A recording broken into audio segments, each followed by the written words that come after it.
How to add another account in WhatsApp on iPhone.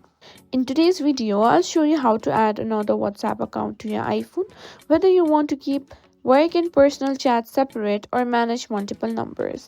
It's actually pretty simple to add another WhatsApp account without needing a second phone. Let's jump right in.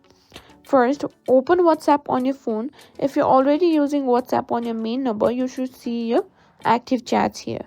This is your primary account, but what if you want to add another one?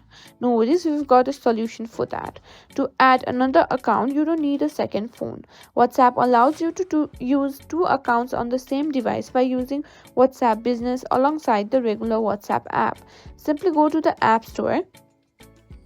Tap on the search bar and search for WhatsApp Business.